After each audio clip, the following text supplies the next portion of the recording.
स्वागत है सभी बच्चों का इस क्लास में। और आज मैं इसमें वीडियो में आपको अनसीन पैसेज सॉल्व बताऊंगा कि कैसे सॉल्व करते हैं इसमें। तो देखिए यहाँ पर पैसेज दिया हुआ है, क्लोज टेस्ट पैराग्राफ भी आप समझ सकते हैं इसको। तो पहले इसको पढ़ लेते हैं, समझ लेते हैं कि किस प्रकार से इसका सेंस है। ठीक है ना, पैराग्राफ दिया हुआ है। तो यहाँ पर देखेंगे, educational reforms must be given priority along with the economic reforms. तो इकोनॉमिक रिफॉर्म्स का मतलब होता है जो आर्थिक सुधार है, उसी के साथ साथ एजुकेशनल रिफॉर्म्स मतलब जो शैक्षणिक सुधार है उसको भी प्राथमिकता दी जानी चाहिए। यानी एजुकेशनल रिफॉर्म्स यानी शैक्षणिक स्तर पर जो सुधार हैं वो आर्थिक स्तर के सुधार के साथ साथ इसको भी प्राथमिकता दी जानी चाहिए। If both are pursued simultaneously, यदि इन दोनों को एक ही समय पर लागू किया जाता है, जो एजुकेशनल रिफॉर्म्स है और जो इकोनॉमिकल रिफॉर्म्स है, इन्हें अगर एक साथ परस्यू किया जाता है यानी लेकर चला जाता है, साइमल्टेनियसली का मतलब होता है एक ही समय में जो कार्य किया जाता है, तो क्या होगा? The country will leave forward, देश प्रगति करेगा, आगे बढ़ेगा। और पॉलिसी अनाउंसमेंट यानी जो नीति उद्घोषणा है, जो पॉलिसी बनाई जाती है, जो नीतियाँ बनाई जाती हैं, ऑन दीज लाइंस माने इस दिशा में, इन रेखाओं में, डायरेक्शंस पर जो पॉलिसी अनाउंसमेंट है, will be the best gift to the people in India's 50th year of independence. तो यहाँ पर अगर हम इन पॉलिसी को, कोई भी पॉलिसी लागू करते हैं, तो ये जो है भारत की 50वीं मतलब जो ईयर है स्वतंत्रता का जो 50वां वर्ष होगा, उसमें ये पॉलिसी भारतीय जनता के लिए एक सबसे उत्तम उपहार के रूप में साबित होगा। School education could be made compulsory. क्या नीति बनाई जानी चाहिए? School education could be made compulsory, school education को अनिवार्य रूप से लागू किया जा सकता है। And free of cost in rural, और जो ग्रामीण क्षेत्र है वहाँ पर शिक्षा को फ्री ऑफ कास्ट किया जा सकता है, मतलब निःशुल्क किया जा सकता है। एंड सेमी अर्बन एरियाज़ जो हैं, अर्थात जो अर्ध शहरी क्षेत्र हैं, वहाँ पर भी एजुकेशन को फ्री किया जा सकता है।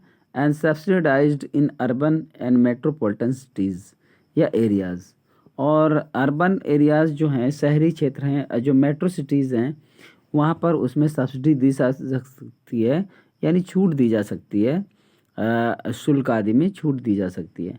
If this policy is pursued, यदि इस नीति को लागू किया जाता है, तो इंडियंस इन द फ्यूचर, तो जो भावी भारतीय होंगे, अर्थात आने वाले समय में जो भारतीय होंगे, will acquire perception of living, उन्हें जीने की चेतना मिल जाएगी, जीने का ज्ञान मिल जाएगा। एंड डेवलप सेल्फ कॉन्फिडेंस, और उनमें आत्मविश्वास विकसित हो जाएगा। With faith in their abilities leading to character development, अर्थात अपने क्षेत्र के विकास में अपने योग्यताओं को बढ़ाते हुए उनके अंदर विश्वास की एक शक्ति आ जाएगी। तो ये था आपका पैराग्राफ। अब इसको सॉल्व करते हैं कि हम किस तरह से देखते हैं कि यहाँ पर क्वेश्चन दिए हुए हैं। तो यहाँ पर देखिए, पहला क्वेश्चन आपका दिया हुआ है यहाँ पर, how should education reforms be, यानी शिक्षा में किस प्रकार के सुधार हो सकते हैं, किस प्रकार के सुधार किए जा सकते हैं। तो यहाँ पर लिखा है एजुकेशनल रिफॉर्म्स शुड बी, पहला यहाँ पर दिया हुआ है, क्या दिया है? पहला ऑप्शन यहाँ पर दिया है। यहाँ पर ये क्वेश्चन जो दिया हुआ है कि educational reforms should be given priority, मतलब प्राथमिकता दी जानी चाहिए, given priority along with the economic reforms, यहाँ पर ये दिया हुआ है, और बेस्ड ऑन इकोनॉमिक रिफॉर्म्स, यानी वो इकोनॉमिक रिफॉर्म्स के आधार पर होना चाहिए, और परस्यूड साइमल्टेनियसली, एक ही समय पर लागू किया जाना चाहिए।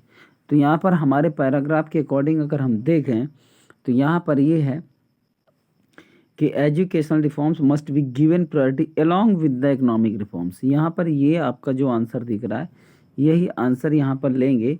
तो यहाँ पर देखिए, ऑप्शन आपका बी यहाँ पर सही है कि given priority along with economic reforms, केवल इकोनॉमिक रिफॉर्म्स पर आधारित ना हो, केवल प्राथमिकता भी न दी जानी चाहिए, एक ही समय पर लागू ना किया जाना चाहिए, बल्कि इकोनॉमिक रिफॉर्म्स के साथ साथ इसे भी प्राथमिकता दी जानी चाहिए। तो यहाँ पर समझने वाली बात ये है कि हमारा ऑप्शन यहाँ पर बी सही है, ठीक है ना। इसके बाद आपका 232 अर्थात यहाँ 232 क्या सीरीज थी वहाँ पर, तो यहाँ वही नंबर आ गए हैं। मैंने वहाँ पर फ़ोटो क्लिक करके यहाँ पर इसको सेट किया हुआ है, बल्कि आप इसको फर्स्ट क्वेश्चन सेकंड क्वेश्चन के आधार पे समझ सकते हैं। How will the country leave forward, देश उन्नति कैसे करेगा, आगे कैसे बढ़ेगा। The country will leave forward, देश आगे बढ़ेगा if educational reforms are given priority, यदि शैक्षणिक सुधार को प्राथमिकता दी जाती है। पहला option, if economic reforms are given priority, यदि आर्थिक सुधार को प्राथमिकता दी जाती है। और यहाँ लिखा है if educational and economic reforms are pursued simultaneously, यदि शैक्षणिक और आर्थिक सुधार को एक साथ एक ही समय पर लागू किया जाता है। फिर लिखा है ऑल ऑफ द अबव। तो यहाँ पर आपको ऑप्शन जो मिल रहा है वो यहाँ पर if both are pursued simultaneously the country will leave forward. यहाँ पर क्या है ना, एक ही साथ एक ही समय में दोनों रिफॉर्म्स को यहाँ पर लागू किया जाना है। तो यहाँ पर आपका ऑप्शन जो होगा वो सी नंबर का होगा, ठीक है ना। ये वाला ऑप्शन लेंगे तब जाकर आपका सही होगा। इसके बाद नेक्स्ट क्वेश्चन है, a policy announcement on these lines will be the best gift to the people when, कब। अर्थात जो पॉलिसी अनाउंसमेंट होगा वो भारतीय लोगों के लिए एक सर्वोत्तम उपहार होगा, वो कब होगा। On India's independence day, Bharat के स्वतंत्रता दिवस पर होगा। On India's Republic day, Bharat के गणतंत्र दिवस पर होगा। ऑन टीचर्स डे यानी शिक्षक दिवस पर होगा। इन 50th ईयर ऑफ इंडिपेंडेंस, स्वतंत्रता की 50वीं वर्षगांठ पर होगा। तो यहाँ पर आपका डी ऑप्शन सही है। ये बहुत इजी क्वेश्चन है, यहाँ समझ सकते हैं, ठीक है। नेक्स्ट क्वेश्चन है, what are the various announcements to be made, मतलब विभिन्न प्रकार की घोषणाएं नीति के आधार पर की जा सकती हैं, कौन कौन सी हैं। Fees for school education in rural and semi urban areas, अर्थात जो रूरल एरियाज़ हैं और जो अर्ध शहरी क्षेत्र हैं वहाँ पर फीस के बारे में अगर अनाउंसमेंट किया जाए। Optionally subsidised school education in metropolitan areas, तो यहाँ पर ऑप्शनली सब्सिडाइज्ड, अगर स्कूल एजुकेशन में सब्सिडी दी जाए मेट्रोपॉलिटन एरियाज़ में, तो ये भी ऑप्शन के रूप में अनाउंसमेंट किया जा सकता है। Compulsion in payment in taxes, तो अगर टैक्सेस जो होते हैं, कर होते हैं, अगर उनमें पेमेंट करने की कंपल्सन की जाए, बाध्यता की जाए, तो ये भी उसमें जोड़ा जा सकता है। ऑल ऑफ द एबव कह रहा है। तो ए ऑप्शन और बी ऑप्शन तो मिल रहा है, सी ऑप्शन उसने अतिरिक्त उसमें जोड़ दिया है। हालांकि कर को अदा करना वो भी एक कंपल्सन होनी चाहिए। तो यहाँ पर all of the above select कर देंगे, क्योंकि यहाँ पर दो ऑप्शन तो पूरे वो हाई हैं कि मतलब रूरल एरियाज़ और सेमी अर्बन एरियाज़ में फ़ीस का अनाउंसमेंट, साथ ही मेट्रोपॉलिटन एरियाज़ में स्कूल एजुकेशन में सब्सिडी और compulsion in payment in taxes, ये भी ज़रूरी है। इसलिए all of the above D option यहाँ पर आपको सेलेक्ट करना है। फिर इसके बाद लास्ट क्वेश्चन है, given the meaning of the word perception, और फिर लिखा है एंड यूज्ड, यहाँ पर लिया गया।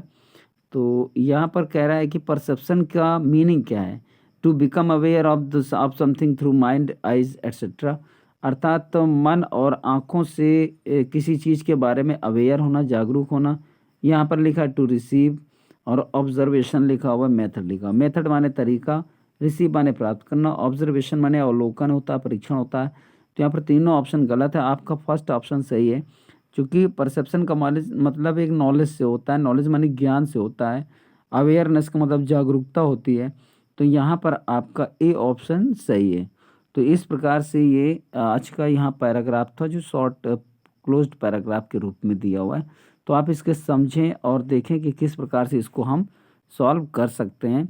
बहुत ही शॉर्ट वीडियो है, लेकिन बहुत ही कंपलसरी है और इम्पॉर्टेंट है।